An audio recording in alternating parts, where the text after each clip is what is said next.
तो देखो last turn पे एल्काइंस के लास्ट टॉपिक में हम लोग ने हाँ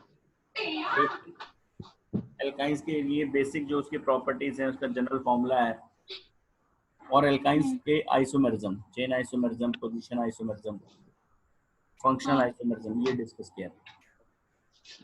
ठीक है, अब स्ट्रक्चर ऑफ ट्रिपल बॉन्ड, यानी एल्काइन के अंदर जो कार्बन कार्बन के बीच में ट्रिपल बॉन्ड है, जिसमें से एक सिग्मा बॉन्ड है और दो पाई बॉन्ड्स, दो बॉय। हाँ, तो वो कैसे फॉर्म हो रहे हैं, कौन सा हाइब्रिडाइजेशन स्टेट है कार्बन का, ज्योमेट्री क्या है एल्काइन मॉलिक्यूल की, शेप कैसा है, बॉन्ड एंगल कैसा है, ये सब डिस्कस करें।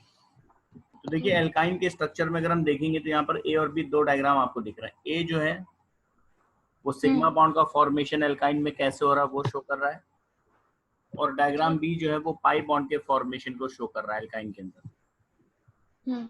तो एल्काइन के अंदर, या मेनली हम इथाइन के अंदर बात कर रहे हैं, एल्काइन में हम फर्स्ट मेंबर की बात कर रहे हैं, ethyne, CH and triple bond and CH। तो इथाइन के अंदर अगर हम किसी कार्बन की बात करें तो इसके जो ट्रिपली बॉन्डेड कार्बन एटम है वो sp हाइब्रिडाइज्ड होते हैं। मतलब कि कार्बन अपने एक s ऑर्बिटल को और एक p ऑर्बिटल को, p ऑर्बिटल इसके पास 3 होते हैं। आउटर मोस्ट शेल में अगर हम बात करेंगे कार्बन के, तो कार्बन के पास 2s और 2p ऑर्बिटल्स हैं। इसके आउटर मोस्ट शेल के ऑर्बिटल्स हैं इसके 2s और 2p। तो अपने एक s ऑर्बिटल को और एक p ऑर्बिटल को, इनको इंटरमिक्स करके कार्बन sp हाइब्रिडाइज्ड ऑर्बिटल बनाता है 2। ठीक है, इन sp हाइब्रिडाइज्ड ऑर्बिटल का वो यूज करता है सिग्मा बॉन्ड के लिए। कैसे? जैसे कि ये कार्बन है तो इस कार्बन के पास 2 sp हाइब्रिडाइज्ड ऑर्बिटल्स हैं, तो एक sp हाइब्रिडाइज्ड ऑर्बिटल का ओवरलैपिंग ये कराता है दूसरे कार्बन एटम के साथ, नेबरिंग कार्बन एटम के साथ, और एक sp hybridised carbon hybrid orbital का यूज करता है हाइड्रोजन के साथ सिग्मा बॉन्ड बनाने के लिए। ऐसे इस कार्बन के पास भी 2 sp हाइब्रिडाइज्ड ऑर्बिटल हैं, तो एक कार्बन के साथ ओवरलैप करता है और एक sp हाइब्रिडाइज्ड ऑर्बिटल का यूज करता है वो हाइड्रोजन के 1s के साथ ओवरलैपिंग के लिए। इसका मतलब कि इथाइन के अंदर जो कार्बन कार्बन सिग्मा बॉन्ड है वो sp sp ओवरलैप है। ध्यान रखिएगा, carbon carbon sigma bond, ethyne के अंदर कार्बन और कार्बन के बीच में जो सिग्मा बॉन्ड है वो sp sp ओवरलैप से बनता है, यानी दोनों कार्बन एटम्स के sp हाइब्रिड ऑर्बिटल्स आपस में ओवरलैप करते हैं। और जो ये CH बॉन्ड बनता है, कार्बन हाइड्रोजन सिग्मा बॉन्ड जो बन रहा है वो sp और s ओवरलैप के थ्रू बनता है, यानी इसमें कार्बन का sp हाइब्रिड ऑर्बिटल और हाइड्रोजन का s हाइब्रिड ऑर्बिटल ये ओवरलैप करते हैं, sp s ओवरलैप। इससे हाइड्रोजन, ये सिग्मा बॉन्ड की कहानी है। फिर अब जो भी हमारे पास 2 कार्बन एटम है उनके पास अभी 2 अनहाइब्रिड p ऑर्बिटल्स रह गए हैं, px एंड py। मतलब आपने 2p के 3 ऑर्बिटल्स में से एक ऑर्बिटल को ही अभी इंटरमिक्स किया हुआ है हाइब्रिड ऑर्बिटल के लिए, या sp हाइब्रिडाइजेशन में आपने केवल एक p का यूज किया हुआ है। 2 p ऑर्बिटल कार्बन के पास अभी भी अनहाइब्रिड हैं, ठीक है, जिसको कार्बन ने हाइब्रिडाइजेशन के लिए यूज नहीं किया हुआ है। ठीक है, हाँ, px ऑर्बिटल और py ऑर्बिटल, तो इन दोनों ऑर्बिटल की हेल्प से वो पाई बॉन्ड बनाएगा। कैसे बनाएगा? देखिए, सिग्मा बॉन्ड बनाने के बाद ये जो 2 कार्बन एटम्स हैं इनके अनहाइब्रिड ऑर्बिटल जो रह गए हैं, ये सिग्मा बॉन्ड बनाने के बाद दोनों कार्बन के पास जो अनहाइब्रिड ऑर्बिटल्स रह गए हैं, कौन से अनहाइब्रिड ऑर्बिटल? 2px और 2p, उन्होंने आपस में ओवरलैप किया और एक पाई बॉन्ड बनाया। जैसे देखिए यहाँ पर इस कार्बन का एक 2px ऑर्बिटल, ये पूरा 2px ऑर्बिटल है, हाँ, इस कार्बन के 2px ऑर्बिटल के साथ ओवरलैप किया, यहाँ से ये ओवरलैप हुआ, ये, और इधर से ये ओवरलैप हुआ, ये एक ही पाई बॉन्ड है। ठीक है, एक ही पाई बॉन्ड के इलेक्ट्रॉनिक क्लाउड्स हैं, एक इलेक्ट्रॉन क्लाउड प्लेन के अबव और एक इलेक्ट्रॉन क्लाउड उस प्लेन के बिलो, लेकिन एक ही पाई बॉन्ड है। ऐसे ही दूसरा यहाँ समझ में आया? 2px हो गया। हाँ ऐसे ही इसका हाँ 2py orbital, unhybrid 2py orbital, और इसका भी अनहाइब्रिड 2py ऑर्बिटल। ठीक है, 2p/, ये यहाँ से ठीक है ओवरलैप हुआ, ये लोअर ओवरलैप, यहाँ से एक पाई बॉन्ड हो। तो इस ठीक तरह से एक सिग्मा और दो 5, पाई बॉन्ड इस कार्बन कार्बन के बीच में बन गए। अब इम्पोर्टेंट ठीक। पॉइंट ये है कि एल्काइन के अंदर या इथाइन के अंदर हाँ कार्बन का जो हाइब्रिडाइजेशन है वो आपके लिए इम्पोर्टेंट है। कार्बन का हाइब्रिडाइजेशन क्या है? एल्काइंस के अंदर each carbon atom is sp hybridised. sp hybrid, ठीक कोई भी कार्बन एटम ठीक। sp दोनों कार्बन एटम अगर आप देखेंगे जो ट्रिपली बॉन्डेड कार्बन एटम्स हैं वो sp हाइब्रिडाइज्ड है या उनका sp हाइब्रिडाइजेशन हुआ है। ठीक ठीक है। हाँ और जो कार्बन कार्बन सिग्मा बॉन्ड है वो sp sp ओवरलैप से बनता है। कार्बन कार्बन ठीक। सिग्मा बॉन्ड sp sp हाँ ओवरलैप के थ्रू बन रहा है। ठीक। और इस कार्बन कार्बन सिग्मा बॉन्ड के साथ में जो दो पाई बॉन्ड बन रहे हैं वो unhybrid 2px and unhybrid 2py orbitals of carbon atoms के लेटरल ओवरलैप से बन रहा है। ठीक है, हाँ ये इसमें दिया हुआ है। जो HCC बॉन्ड एंगल है, हाँ HCC bond angle, HCC bond angle मतलब कार्बन कार्बन के बीच में जो बॉन्ड एंगल है हाँ वो बॉन्ड एंगल 180 डिग्री का है। मतलब हम स्ट्रक्चर की बात करें तो जो एल्काइन का स्ट्रक्चर है वो लीनियर स्ट्रक्चर है, जैसे ये HCCH ये। ठीक है, ठीक। तो HCC हाँ जो बॉन्ड एंगल की बात करेंगे, ये जो बॉन्ड एंगल बना, हाँ ये बॉन्ड एंगल कौन सा हुआ? HCC। सी ये बॉन्ड एंगल कितना ठीक। हुआ? 180 डिग्री। 180 डिग्री। यानी कि जो एल्काइन मॉलिक्यूल है उनका ज्योमेट्री कैसा है? sp linear geometry, sp hybridisation अच्छा और लीनियर ज्योमेट्री। लीनियर ज्योमेट्री, ठीक ठीक है, ठीक है ठीक। हाँ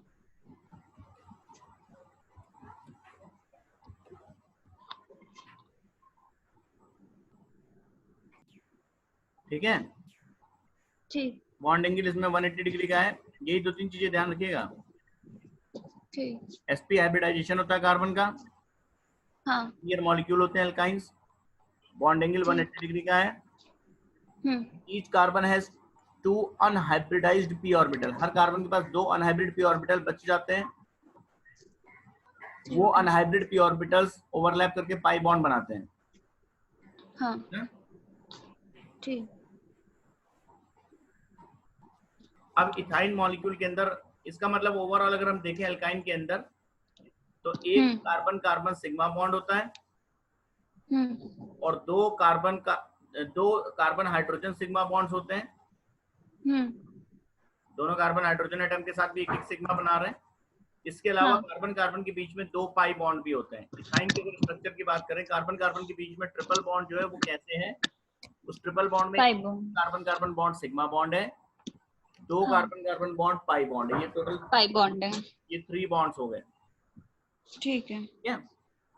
हाँ ये पूरी कहानी। और इथाइन मॉलिक्यूल की अगर हम शेप की बात करें तो इसका शेप या इसकी ज्योमेट्री, अगर एल्काइन मॉलिक्यूल की बात करेंगे तो कैसे ज्योमेट्री है? लीनियर। क्लियर? हाँ ठीक है। अब एल्काइंस के जनरल मेथड्स ऑफ प्रिपरेशन पे आते हैं। कैसे हम लोग एल्काइंस को प्रिपेयर करते हैं, एल्काइन फैमिली के मेंबर्स को। ठीक। पहला रिएक्शन है एल्काइन में, जो हमारा फर्स्ट मेंबर है वो है इथाइन। हाँ बाकी मेंबर्स में प्रोपाइन, ब्यूटाइन, पेंटाइन, इस तरह से। ठीक। तो एल्काइन के जो मेथड्स ऑफ प्रिपरेशन है उसमें पहला मेथड है एल्काइन को प्रिपेयर करने का, या एल्काइन में भी इथाइन को प्रिपेयर करने का, वो है direct action of water on calcium carbide. Calcium carbide CaC2 पे वाटर मॉलिक्यूल के एडिशन से डायरेक्ट। हाँ ये रिएक्शन है CaC2 कैल्शियम कार्बाइड हाँ plus H2O gives C2H2 ethyne plus calcium oxide. Direct method है कैल्शियम कार्बाइड पे वाटर की रिएक्शन कराते हैं, ठीक है, इथाइन के लिए। अब हाँ। ये कैल्शियम कार्बाइड कहाँ से आएगा? तो कैल्शियम कार्बाइड यहाँ से आता है। इस रिएक्शन के लिए जो कैल्शियम कार्बाइड आएगा हाँ। वो कैसे प्रिपेयर होगा? कैल्शियम कार्बाइड आएगा कैल्शियम कार्बोनेट को हीट करके। कैल्शियम कार्बोनेट को हम हीट करेंगे, ठीक है। हाँ। कैल्शियम कार्बोनेट की हीटिंग से हमें मिल रहा है कैल्शियम ऑक्साइड, और उस कैल्शियम ऑक्साइड को जब कोक के साथ, कार्बन के साथ बर्न करेंगे तो कैल्शियम कार्बाइड मिलेगा। और इसी कैल्शियम कार्बाइड को, बात समझिएगा फिर से, कैल्शियम कार्बोनेट को हीट करेंगे, कैल्शियम ऑक्साइड मिला। हाँ। इस कैल्शियम ऑक्साइड को कार्बन के साथ, कोक के साथ बर्न करेंगे तो कैल्शियम कार्बोनेट मिला, कैल्शियम कार्बाइड सॉरी। हाँ। और इसी कैल्शियम कार्बाइड को यहाँ पर हमने वाटर के साथ ट्रीट कर दिया तो हमें एल्काइन मिलेगा, एल्काइन या इथाइन मिला। इथाइन, ठीक। ठीक है। ठीक। अब एक बात और समझिएगा जो इम्पोर्टेंट है याद रखने के लिए। एल्केन चैप्टर के अंदर, एल्केन के अंदर हम लोग ने एक मेथड्स ऑफ प्रिपरेशन पढ़ा था जिसमें हम एल्यूमिनियम कार्बाइड और बेरिलियम कार्बाइड इनका हाइड्रोलिसिस करते थे, इनको वाटर के साथ रिएक्ट कराते थे। हाँ। तो यहाँ हमें मीथेन मिलता है। मीथेन यहाँ से कैल्शियम कार्बाइड की रिएक्शन में इथाइन मिल रहा है। हम इसलिए बता रहे हैं क्योंकि ये सभी कार्बाइड हैं। हाँ।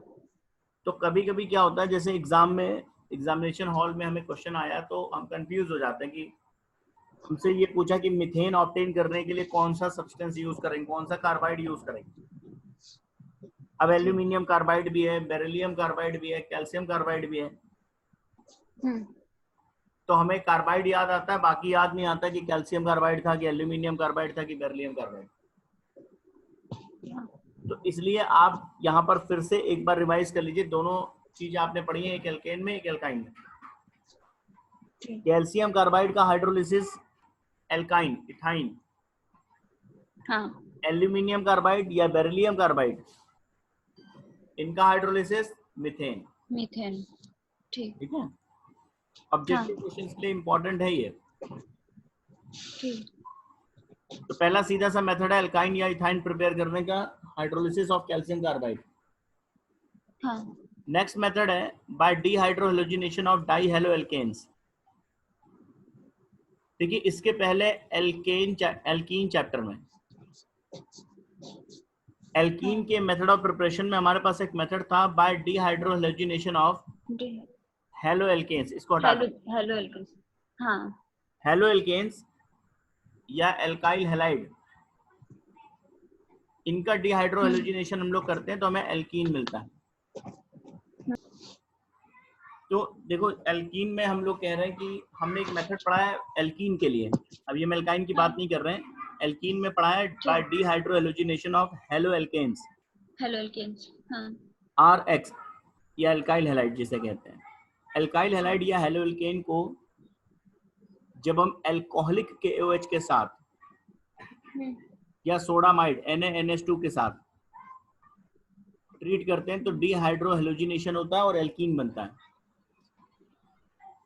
यहाँ पर वैसा ही मेथड है, लेकिन हेलो एल्केन की जगह हमारे पास डाई हेलो एल्केन है, यानी दो हेलोजन होंगे कंपाउंड। डाई हेलाइड्स, अगर किसी डाई हेलाइड का डीहाइड्रोहेलोजिनेशन हम करते हैं अल्कोहलिक KOH के साथ या सोडामाइड के साथ, तो वही प्रोसेस जो एल्कीन के लिए पढ़ा था वही प्रोसेस दो बार रिपीट होगा, क्योंकि यहाँ पर डाई हेलो एल्केन है। ठीक है, तो एक बार एल्कीन बनेगा और फिर जब डीहाइड्रोहेलोजिनेशन नेक्स्ट स्टेप में होगा तो फाइनली एल्काइन बन जाएगा। ठीक। तो डाई मोनो हेलो एल्केन का सिंगल जहां पर हैलाइड है, मोनो हेलो एल्केन के डीहाइड्रोहेलोजिनेशन में एल्कीन और डाई हेलो एल्केन के डीहाइड्रोहेलोजिनेशन में एल्काइन। एल्काइन, ठीक है।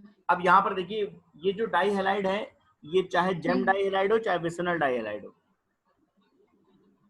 दोनों ही केसेस में। अब एक एग्जांपल देखिए, और जो डीहाइड्रोहेलोजिनेशन के लिए जो सब्सटेंस हम यूज करेंगे रिएजेंट, या तो हम अल्कोहलिक पोटेशियम हाइड्रोक्साइड या KOH यूज करेंगे, ध्यान रखिएगा। ठीक। और दूसरा जो रिएजेंट यूज करते हैं वो करते हैं हम लोग सोडामाइड, ठीक। ये दो NaNH2। जिसमें से NaNH2 स्ट्रॉन्गर रिएजेंट है देन अल्कोहलिक KOH।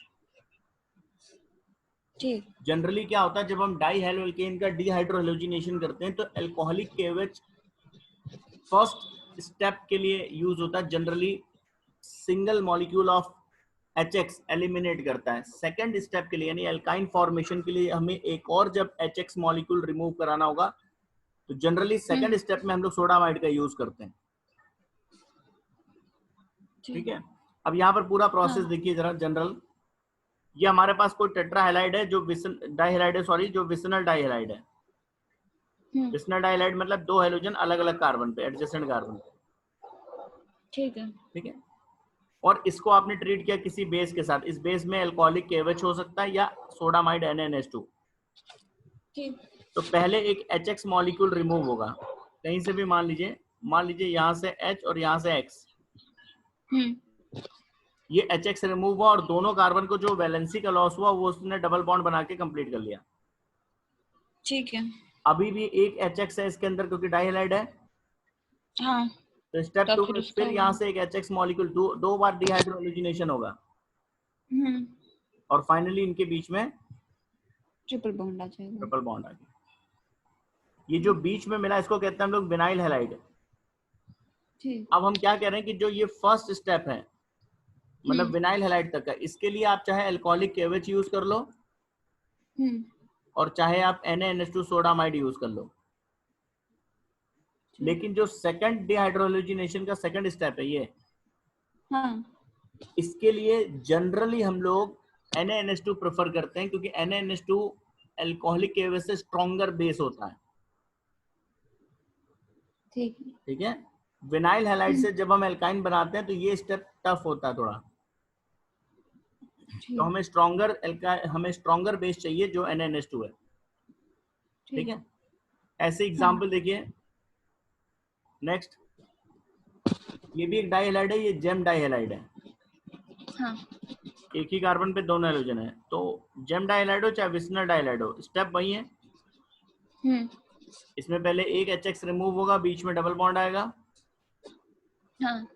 और फाइनली जो दूसरा HX है डबल बॉन्ड के बाद वो भी रिमूव हो जाएगा और दोनों कार्बन के बीच में ट्रिपल बॉन्ड आ जाएगा। ठीक है, तो डाइहैलाइड्स के डिहाइड्रोहेलोजिनेशन के थ्रू भी हम एल्काइल बना सकते हैं। और डिहाइड्रोहेलोजिनेशन के लिए जो हम रिएजेंट यूज करेंगे वो अल्कोहलिक KOH या सोडामाइड है।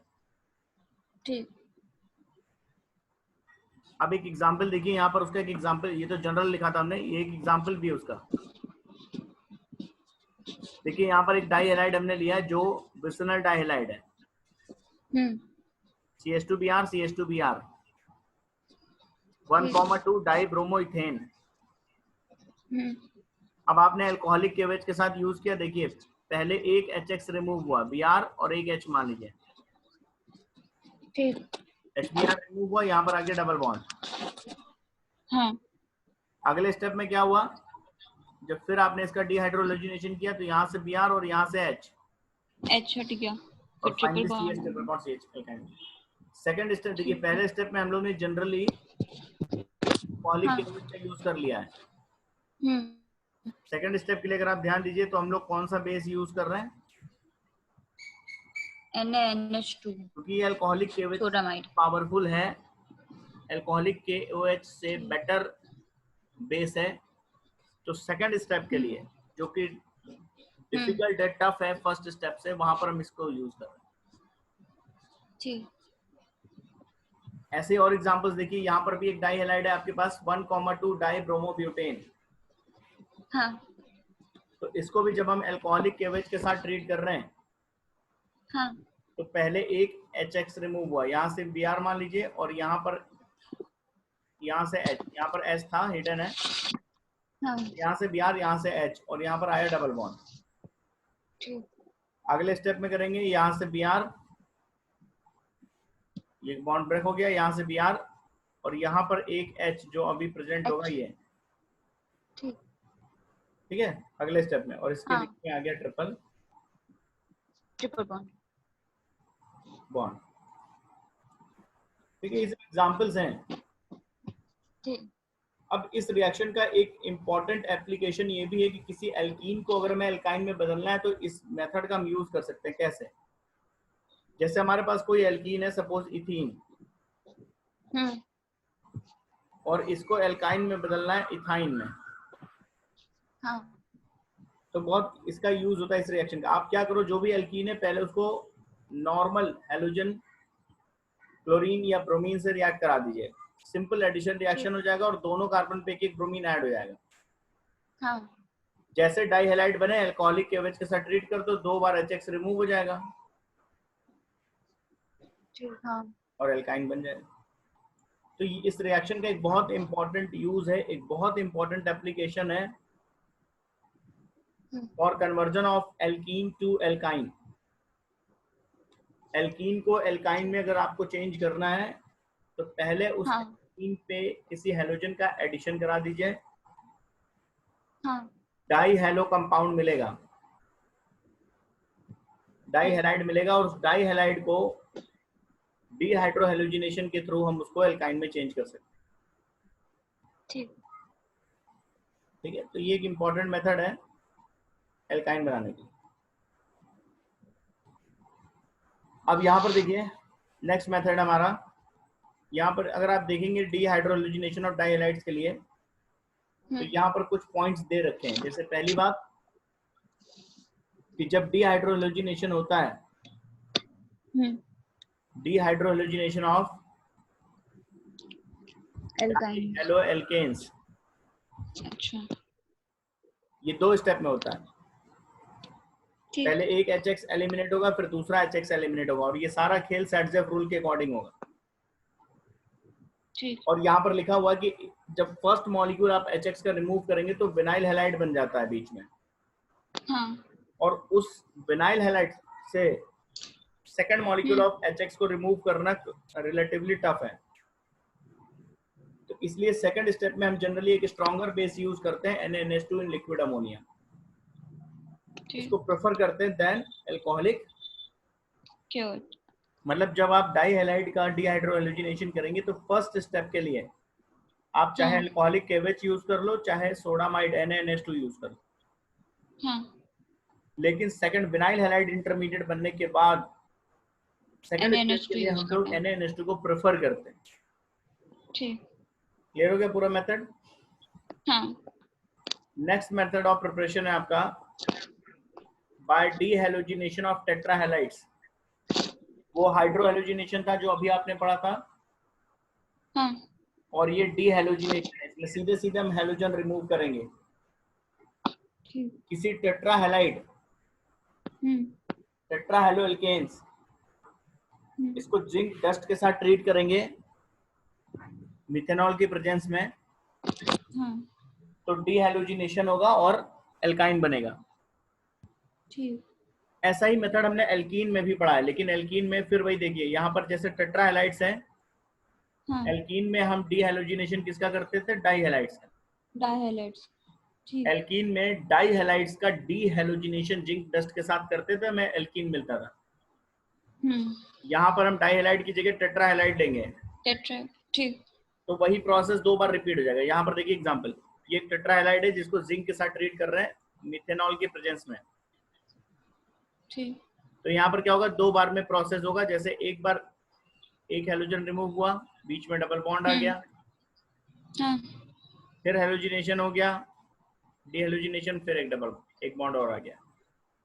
ठीक है, तो फाइनली आपको एल्काइन मिल गया और ZnBr2 के 2 मोल्स। नई बात कैसे है? जैसे यहाँ पर देखिए सेकंड में एक एग्जांपल भी दिया हुआ, 2233 टेट्राब्रोमोब्यूटेन टेट्राहैलाइड है। ठीक है, पहले 2 Br हटेंगे, फिर सेकंड स्टेप में फिर से 2 Br हट जाएंगे। इस तरह से फाइनली एल्काइन बन जाएगा। ठीक, तो ये भी एल्काइन को प्रिपेयर करने का एक मेथड है। ठीक है, ठीक। एल्काइन को प्रिपेयर करने का नेक्स्ट मेथड है कोलबेज इलेक्ट्रोलिसिस मेथड। ठीक, देखिए अगर आप कोलबेज इलेक्ट्रोलिसिस मेथड की बात करेंगे तो एल्केन के मेथड ऑफ प्रिपरेशन में भी कोलबेज मेथड है। एल्कीन के मेथड ऑफ प्रिपरेशन में भी कोलवेज मेथड है, हाँ और एल्काइन के मेथड ऑफ प्रिपरेशन में भी कोलवेज मेथड है। हाँ डिफरेंस क्या है? डिफरेंस ये है, एल्केन्स में मोनोकार्बोक्सिलिक एसिड, मोनोकार्बोक्सिलिक समझते हैं जिसमें एक COH ग्रुप हो, ठीक मोनोकार्बोक्सिलिक एसिड के सोडियम या पोटेशियम सॉल्ट के एक्वस सॉल्यूशन का इलेक्ट्रोलिसिस करते हैं। ठीक एल्कीन के लिए, एल्कीन की जब बात आती है तो डाई कार्बोक्सिलिक एसिड, ठीक डाई कार्बोक्सिलिक एसिड के सोडियम या पोटेशियम सॉल्ट का इलेक्ट्रोलिसिस करते हैं उसके एक्वस सॉल्यूशन का। डाई कार्बोक्सिलिक लेकिन सैचुरेटेड एसिड। हाँ और एल्काइन के मेथड ऑफ प्रिपरेशन की बात करेंगे तो di carboxylic but unsaturated, unsaturated, ठीक है unsaturated and di carboxylic acid, ठीक इसके सोडियम सॉल्ट या पोटेशियम सॉल्ट का इलेक्ट्रोलिसिस करते हैं। तो कोलवेज मेथड अगर आप नोट्स वापस पलट कर देखिएगा, कुछ अगर आपको याद आ रहा हो तो कोलवेज हाँ मेथड एल्केन्स के भी मेथड ऑफ प्रिपरेशन में है, हाँ एल्कीन्स के भी मेथड ऑफ प्रिपरेशन में है, और एल्काइंस के भी मेथड ऑफ प्रिपरेशन में। हाँ एल्काइंस में जो हम इलेक्ट्रोलिसिस करते हैं वो करते हैं किसका? एक्वस सॉल्यूशन ऑफ सोडियम और potassium salts of unsaturated unsaturated dicarboxylic acid, ठीक एल्काइन के लिए आप सोडियम या potassium salt of unsaturated dicarboxylic acid के सोडियम या पोटेशियम सॉल्ट्स का इलेक्ट्रोलिसिस करते हैं। हाँ एग्जांपल सोडियम मैलिएट या सोडियम फ्यूमरेट, मैलिक एसिड या फ्यूमेरिक एसिड, इनके सोडियम सॉल्ट के इलेक्ट्रोलिसिस से एसिटाइलिन मिलता है एनोड पे। ठीक ये रिएक्शन है। पोटेशियम मैलिएट, पोटेशियम मैलिएट को आईपीएसी में कहेंगे तो ब्यूटूइन डाइओइक एसिड है। पोटेशियम मैलिएट 4 कार्बन का एसिड है, 1 2 3 और ये पोटेशियम मैलिएट है, 4 कार्बन का एसिड है लेकिन अनसैचुरेटेड एसिड है। ठीक है। पोटेशियम मैलिएट का जब हम एक्वस सॉल्यूशन बनाकर हाइड्रोलिसिस करेंगे तो यहाँ से देखिए ये पोटेशियम आयन इसके साथ रिएक्ट कर गए, CO2 हमें यहाँ से मिल गए 2, और इनको जो वैलेंसी का लॉस हुआ इन्होंने आपस में ट्रिपल बॉन्ड बना के एल्काइन बना लिया। तो पोटेशियम मैलिएट का जब हम इलेक्ट्रोलिसिस करेंगे तो हमें एसिटाइलिन गैस मिलेगा यहाँ से, प्लस 2 CO2 मिलेगा।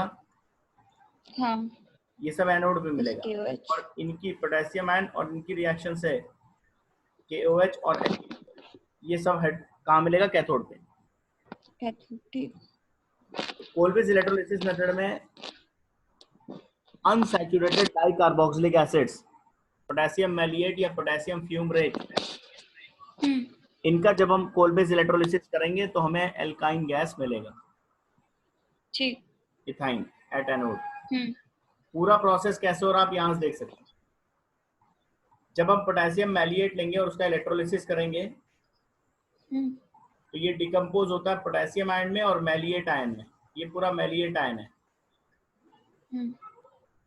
CH double bond CH COO minus. ठीक है, ठीक, हाँ। फिर ये जो मैलिएट आयन है ये जब एनोड पे पहुंचेगा, ये मैलिएट आयन पूरा ये मैलिएट आयन है, ये एनोड पे गया और इसने अपने इलेक्ट्रॉन, जिसकी वजह से यहाँ नेगेटिव चार्ज है, इसने अपने इलेक्ट्रॉन्स को लूज किया। एनोड पे क्या होगा? इलेक्ट्रॉन लूज करेगा, ऑक्सीडाइज होगा ये, हाँ। और फ्री रेडिकल बनाया, मैलिएट फ्री रेडिकल। मैलिएट फ्री रेडिकल से हमें एल्काइन मिला। तो वाया फ्री रेडिकल रिएक्शन है। ठीक है, ध्यान रखिएगा बिल्कुल इसको। ठीक, क्लियर है? हाँ।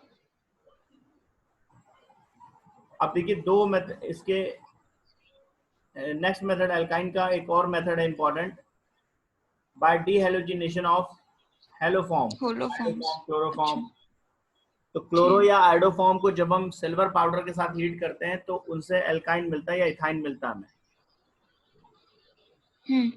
ये बहुत ही स्पेसिफिक रिएक्शन है। जैसे हम यहाँ पर क्लोरो फॉर्म CaCl3 या IUPAC बोले 111 ट्राइक्लोरोमीथेन। इनको जब हम सिल्वर पाउडर के साथ ट्रीट करेंगे, इसको क्लोरोफॉर्म को CaCl3 को, देखिए CaCl3 के 2 मॉलिक्यूल्स हैं यहाँ पर, CaCl3 और इधर ऐसे लिखा हुआ CaCl3। हाँ। सिल्वर पाउडर के साथ ट्रीट करेंगे तो सिल्वर पाउडर के साथ ये हेलोजन, जितना भी हेलोजन कंटेंट है वो रिमूव हो जाएगा in form of AgCl, PPT of AgCl, और इस CH और इस CH के बीच में बॉन्डिंग हो जाएगी ट्रिपल। ठीक है। तो ये है method of preparation of alkyne from hello form या फ्रॉम क्लोरोफॉर्म, ब्रोमोफॉर्म, आयोडोफॉर्म, इससे।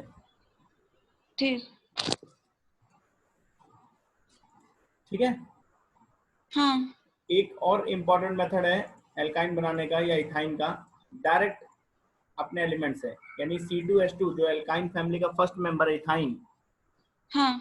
तो इथाइन का फॉर्मूला C2H2, उसके एलिमेंट्स कौन कौन से, कार्बन और हाइड्रोजन। तो सीधे अगर हम कार्बन और हाइड्रोजन गैस पास करें बिटवीन टू इलेक्ट्रोड्स, जिसमें बहुत हाई इलेक्ट्रिसिटी हम पास कर रहे हैं, इलेक्ट्रिक आर्क जिसे कहते हैं, स्पार्किंग हो रही हो, तो कार्बन के इलेक्ट्रोड्स लेंगे, ग्रेफाइट के, कार्बन के 2 इलेक्ट्रोड्स लेंगे और उनके बीच में हाइड्रोजन गैस पास करेंगे। लेकिन जब आप बहुत हाई इलेक्ट्रिसिटी प्रोवाइड कर रहे हैं दोनों इलेक्ट्रोड्स के बीच में, तब आप उसी समय हाइड्रोजन पास करिए, तो वो इलेक्ट्रोड्स, यानी इलेक्ट्रोड किसका बना हुआ है, कार्बन का, वो इलेक्ट्रोड और हाइड्रोजन गैस आपस में रिएक्ट करेंगे इलेक्ट्रिक आर्क के प्रेजेंस में और एल्काइन बनाएंगे। ये डायरेक्ट एल्काइन का फॉर्मेशन डायरेक्ट अपने एलिमेंट से हो रहा है, कार्बन एंड हाइड्रोजन से। ठीक है। ठीक है, मतलब इसमें करना क्या, आप एक क्या करिए, इलेक्ट्रोलिसिस करना आपको, तो आपने 2 इलेक्ट्रोड्स लगा लिए।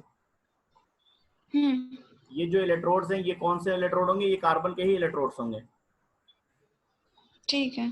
और इनको कनेक्ट कर दिया एक हाई वोल्टेज के सोर्स से। हाँ।